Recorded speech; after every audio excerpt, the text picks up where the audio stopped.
Hello friends, कैसे हो आप सब। स्वागत है आपका आपके अपने चैनल यूट्यूब स्टडी विद कविता पर।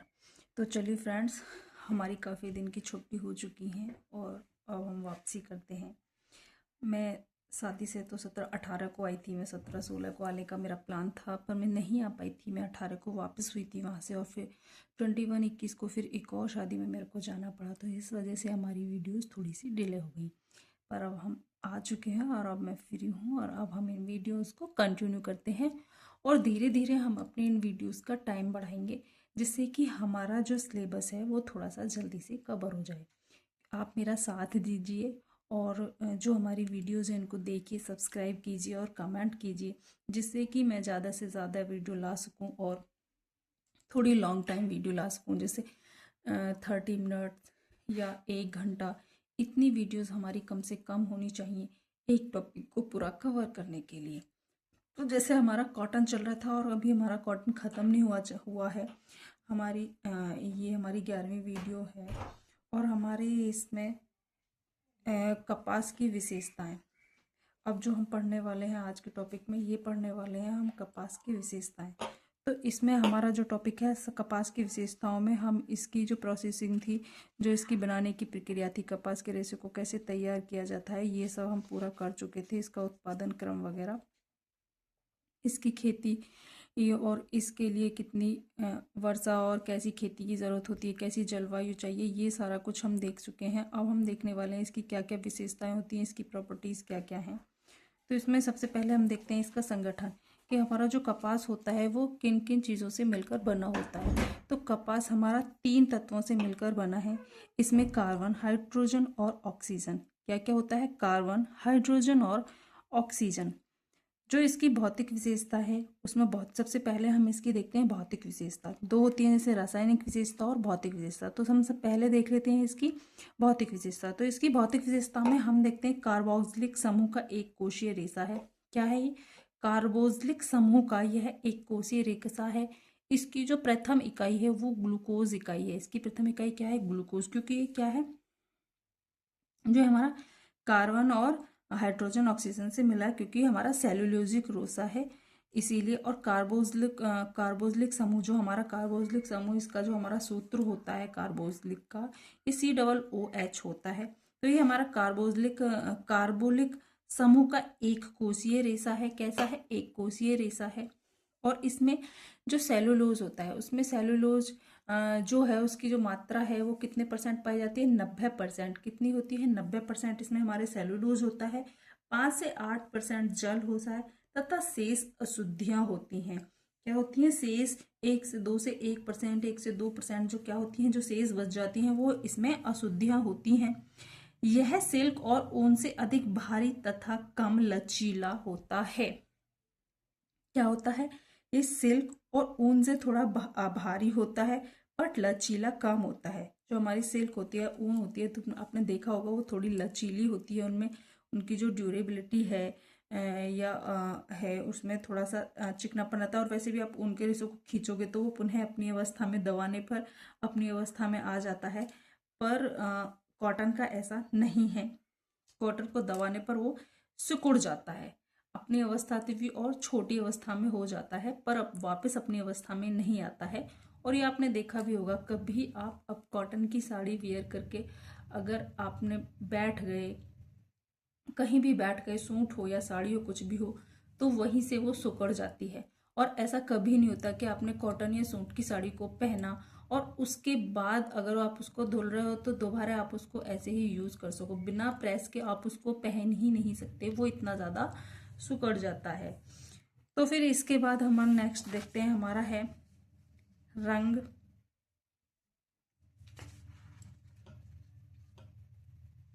फिर आता है हमारा रंग।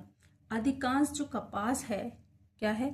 अधिकांश कपास क्रीम रंग का होता है। कैसे रंग का होता है? ज्यादातर जो कपास का कलर होता है वो क्रीमी कलर होता है, या थोड़ा सा फेड सा होता है, क्रीम क्रीम सा, एकदम सफेद कलर नहीं होता है। कपास को एकदम सफेद करने के लिए उस पर ब्लीच किया जाता है, उस पर जो परिसज्जा की जाती है, उस पर ब्लीच किया जाता है, तभी कपास क्या होता है, एकदम उसको सफेद किया जाता है इन सब चीजों के थ्रू। रंग का होता है इजिप इजिप्शियन, ये शाह है।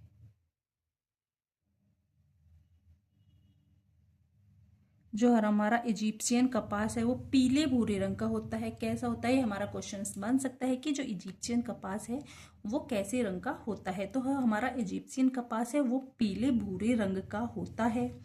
हमारे नाइट्रोजन भूरा यानी कि ब्राउन किसकी वजह से वो होता है, जो उसका जो भूरा कलर होता है या फिर ब्राउन कलर किसकी वजह से होता है, नाइट्रोजन की वजह से। किसकी, नाइट्रोजन की वजह से होता है।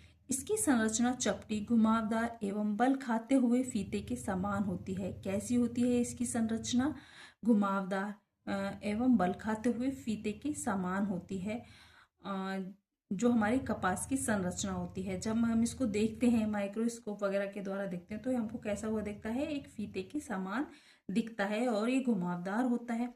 इसकी जो लोचदारता होती है यानी कि इलास्टिसिटी, इसकी इलास्टिसिटी जो होती है वो उतनी अच्छी नहीं होती है। कपास के तंतु की लोचदारता 0.5 ग्राम प्रति डेनियर होती है, अर्थात 5 से 10% तक खींचने पर कपास के तंतु में 45 से 50% लोचदारता होती है।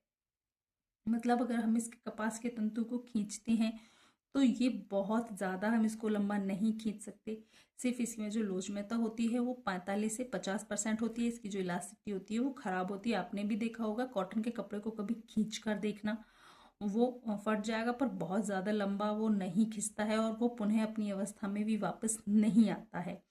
ऊन होता है, आप ऊन के तंतु को खींचोगे तो वो खिंच जाता है और पुनः अपनी अवस्था में भी आ जाता है, बट कॉटन का ऐसा नहीं है।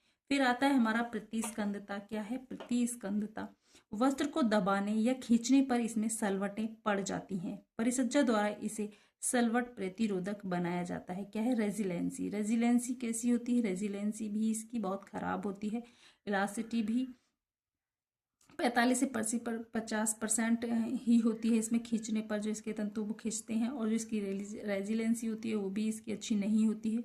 ये खींचने या दबाने पर इसमें सलवट पड़ जाती हैं और उन सलवटों को रोकने के लिए इस पर क्या की जाती है, एक विशेष प्रकार की परिसज्जाएं की जाती हैं। फिर हमारा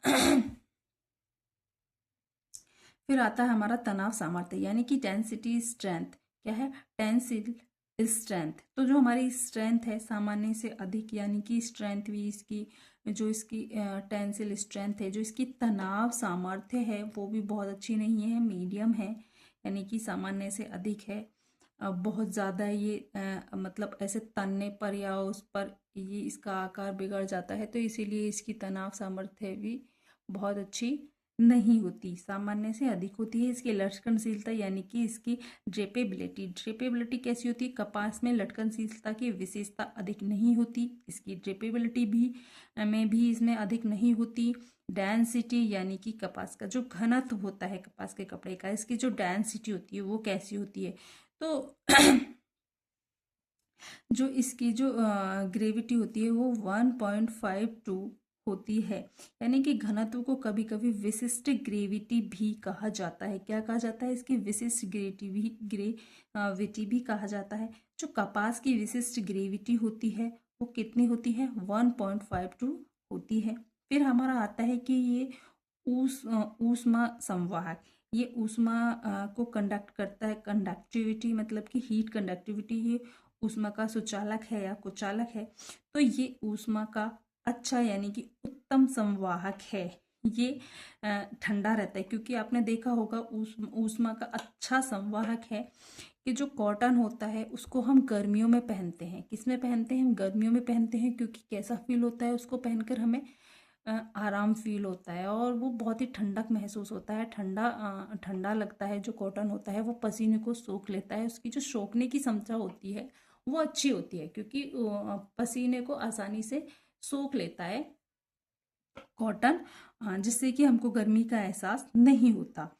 फिर इसकी एब्जॉर्बेंसी, अवशोषकता, कपास की अवशोषण क्षमता बहुत अधिक होती है, इसलिए यह पसीना आसानी से सोख लेता है। कॉटन में लगभग 8 से 10% नमी अवशोषण आर्द्रता होती है। कितनी, किसी बुक में आपको 8 से 10% मिलेगा और किसी किसी बुक में कहीं कहीं पर आपको 7 से 8% मिलेगा। तो ये आप देख लेना, जैसा भी क्वेश्चन में आए तो आप उसके अकॉर्डिंग देख लेना कि किस टाइप से लगाना है। मैंने दोनों ही यहाँ पर आपको रख दिए हैं। फिर इसकी सफाई और धुलाई।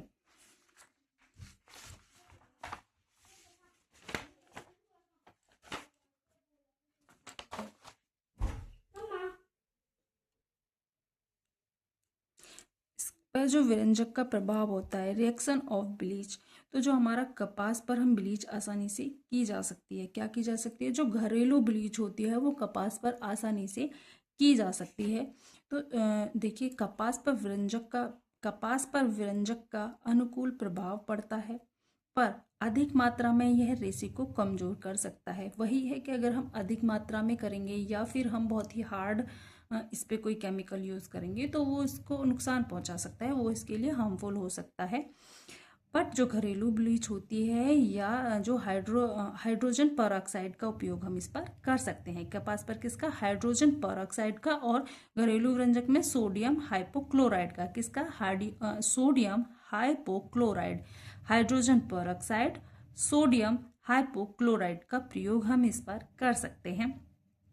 इसकी सिकुड़न यानी कि श्रिंकेज, कपास पे जो श्रिंकेज है ये आप मैं बता चुकी हूँ कि श्रिंकेज हो वो बहुत ही आसानी से पड़ जाती है। कपास का कपड़ा सिकुड़ जाता है। कपास में सिकुड़न अधिक होती है, धुलाई के बाद सिकुड़ जाता है।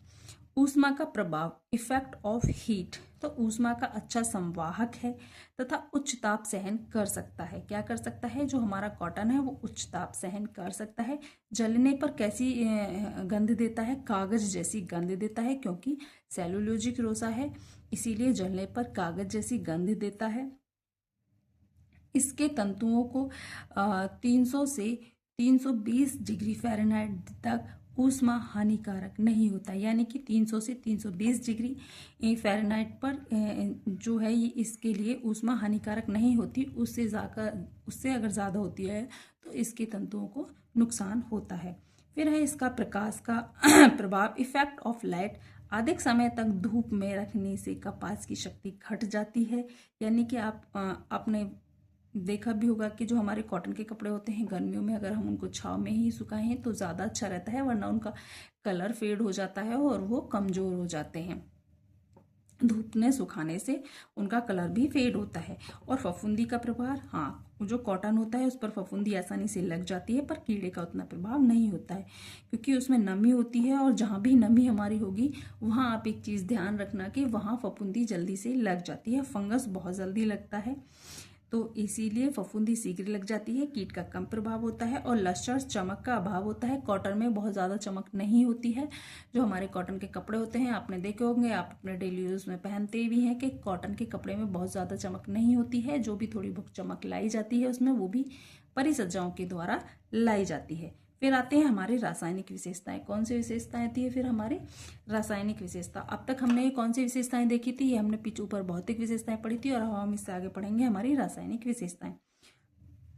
इस पे अम्ल का बुरा प्रभाव पड़ता है। क्या होता है? इस पर अम्ल का बुरा प्रभाव पड़ता है। क्षार का प्रभाव अच्छा रहता है। देखिए, जो हमारा कॉटन होता है उस पर जो अम्ल होता है उसकी प्रक्रिया करने से जो हमारा कॉटन का तंतु होता है वो घुल जाता है या फिर खराब हो जाता है। इसीलिए इसको जो क्षार होता है उसका इस पर अच्छा प्रभाव पड़ता है। तो इसको हम इस पर हम क्षार का यूज करते हैं। इस पर पसीने का बुरा प्रभाव पड़ता है। अब पसीने का बुरा प्रभाव क्यों पड़ता है? क्योंकि पसीना हमारा अम्लीय होता है। कैसा होता है? पसीना जो होता है वो हमारा अम्लीय होता है। तंतु का तनाव सामर्थ्य पौंड इंच प्रति वर्ग में मापा जाता है। ये क्वेश्चन बन सकता है कि तंतु का जो तनाव सामर्थ्य है उसकी जो स्ट्रेंथ है उसको हम किस में मापते हैं? क्या है? उसको हम किस में मापते हैं? तो इसकी तनाव सामर्थ्य को हम किस में मापते हैं? पौंड इंच प्रति वर्ग। किसमें? पौंड इंच प्रति वर्ग में इसको मापा जाता है। फिर हमारा नेक्स्ट आता है, देखिए आज हम इस कॉटन को ख़त्म कर देते हैं, फिर हम कल इससे रिलेटेड कुछ क्वेश्चन आंसर्स देख लेंगे। तो जो हमारा इसमें नेक्स्ट है हमारा अणुवक्षीय रचना यानी कि माइक्रोस्कोपिंग स्ट्रक्चर। तो मैंने इनकी यहाँ पिक्चर्स भी बना दी हैं जिससे कि आपको बहुत समझने में बहुत आसानी हो। और मैंने आप देख भी रहे होंगे कि आप इससे नोट्स भी बना सकते हो, और आप LD ग्रेड के मेंस में या फिर TGT PGT किसी में भी आप इनसे पढ़ोगे तो आपको बहुत आसानी होगी। और ये मेरे मेड मतलब कि हैंडमेड नोट्स हैं, मैंने खुद इनको अपने हाथों से लिखा है और ये एकदम लेटेस्ट हैं। इनमें पुराना डेटा बिल्कुल भी नहीं है, सारा का सारा नया डेटा है। तो आप देखिए जो इनकी अणुवक्षीय यानी कि माइक्रोस्कोपिक स्ट्रक्चर होता है वो कैसा दिखता है। तो कपास के लंबत काट यानी कि अनुदैर्ध्य काट में ये कैसा दिखता है। तो देखिए जब हम कपास को लंबत काट में देखते हैं तो इसमें बीच में एक हमको छड़ दिखाई देती है जिसको हम रॉड या छड़ बोलते हैं। तो इसमें जो बीच में होता है इसको हम बोलते हैं ल्यूमेन। क्या होता है? ल्यूमेन होता है। ये जो हमारी इसकी बाहरी परत होती है ये क्यूटिकल होती है। और इसमें जो हमारे ये इस प्रकार से जो रहते हैं हमारे ऐठन, ये क्या है? ऐठन होते हैं। फिर हमारे अनुप्रस्थ काट में, अनुप्रस्थ काट में ये कैसा दिखता है? कान की तरह दिखता है। कैसा? कान या किडनी बीन्स के समान दिखता है। कैसे? किडनी के समान, या फिर ये हमारा कान के समान या राजमा के समान, क्योंकि देखा होगा आपने राजमा भी हमारा ऐसा ही होता है। इसमें जो हमारा ये वाला है ये बीच में जो ये वाली लेयर होती है ये हमारी क्यूटिकल है। फिर हमारी प्राथमिक दीवार, फिर हमारा जो बीच में रॉड है ये हम इसको ल्यूमेन है। और ये हमारी जो ये हैं जो छोटे छोटे यहाँ पे स्पॉट है बीच में, इसकी द्वितीयक सतह है। ये हमारा अनुप्रस्थ काट है। हालांकि इसमें क्वेश्चंस ये पूछा जाता है, एक तो ये भी पूछ लिया जाता है कि जो बीच में रॉड होती है वो किसकी बनी होती है या क्या होती है, तो उसको क्या बोलते हैं? तो ल्यूमेन बोलते हैं। क्या बोलते हैं? ल्यूमेन बोलते हैं। या फिर ये अनुदैर्ध्य काट में कैसा दिखता है या अनुप्रस्थ काट में कैसा दिखता है। तो जो अनुप्रस्थ काट है उसमें कैसा दिखता है? कान के या किडनी के समान होता है। जब इसे सोडियम हाइड्रोक्साइड के घोल में फुलाया जाता है तो यह वृत्ताकार दिखाई देने लगता है। वृत्ताकार कब दिखाई देने लगता है? जब इसको सोडियम और हाइड्रोक्साइड के घोल में फुलाया जाता है तो ये कैसा दिखाई देने लगता है? वृत्ताकार दिखाई देने लगता है। ल्यूमेन का छिद्र पिन के सिरे के समान दिखाई देता है। ल्यूमेन का जो छिद्र होता है वो कैसा दिखाई देता है? पिन के छिद्र के समान वृत्ताकार दिखाई देने लगता है। ल्यूमेन का छिद्र पिन के सिरे के समान दिखाई देता है। ऐंठन होने पर यह चिकना व बेलनाकार दिखता है। इसमें लंबत और अनुदैर्ध्य में काट में अगर ये पूछा जाता है तो हम इसको बेलनाकार दिखाई देता है। कैसा? बेलनाकार दिखाई देता है। उसके बाद सूती वस्त्र की धुलाई प्रक्रिया, इसमें हमारा ये सीक्वेंस पूछ लिया जाता है कि जो ये आपको इतने सारे ऑप्शन दे दिए जाते हैं उल्टे सीधे, और फिर बोला जाता है कि इसका सीक्वेंस में लगाइए। तो जो सूती वस्त्र की धुलाई प्रक्रिया है तो उसमें सबसे पहले क्या होता है? धोने के पूर्व की तैयारी। तो धोने से पहले हम कौन कौन सी तैयारी करते हैं? यानी कि मरम्मत, कपड़ों को रिपेयर करते हैं, उसके बाद दाग धब्बे छुटाने का काम करते हैं, फिर उसकी छटाई करते हैं। फिर क्या करते हैं? कपड़ों की छटाई करते हैं। सेकंड, पानी में फुलाया जाता है। उसके बाद वस्त्र साफ करना, उसको साफ किया जाता है। फिर वस्त्र को उबाला जाता है यानी कि गर्म पानी में। फिर पानी में खंगाला जाता है, क्लेंसिंग की जाती है। फिर कलफ व नील देना होता है और उसके बाद वस्त्र को सुखाया जाता है और उसके बाद उस पर कोई भी परिसज्जा की जाती है। तो फ्रेंड्स इसके साथ ही आज हमारा कॉटन यहाँ पर ख़त्म हो जाता है। कल हम कॉटन से रिलेटेड कुछ क्वेश्चन आंसर्स देख लेंगे, उसके बाद हम स्टार्ट करेंगे लेलन। तो हम ऐसे ऐसे करके ही हम अपने सारे पहले रेसों को ख़त्म कर लेते हैं और उसके बाद हम कढ़ाई वगैरह या परिसज्जाएँ या इनकी धुलाई और भी जितनी भी चीज़ें होंगी वो सारा हम 1 बाय 1 देखते जाएंगे। तो प्लीज़ आप वीडियो को ज़्यादा से ज़्यादा शेयर करिए। और देखिए ये आपको क्लास फ्री ऑफ कॉस्ट है, बिल्कुल फ्री में मिल रही है और इतना कंटेंट और एक तरफ से यूट्यूब पर, पूरी यूट्यूब पर फ्री में कहीं नहीं होगा। अगर कहीं भी हो, कोई भी एक तरफ से ऐसे कंटेंट पढ़ा रहा हो तो आप प्लीज़ मेरे को ज़रूर बताना कमेंट में। पूरा कंटेंट आपको कोई भी नहीं दे रहा है और ये एकदम बेस्ट कंटेंट है। आप PYQ देख सकते हैं, मैं PYQ भी कराऊंगी, लेकिन अभी उनमें थोड़ा सा टाइम लगेगा। पहले हम थोड़ा अपना सिलेबस कर लेते हैं। तो चलिए मिलते हैं हम कल की नेक्स्ट वीडियो में। आज के लिए इतना ही। Thank you, bye bye.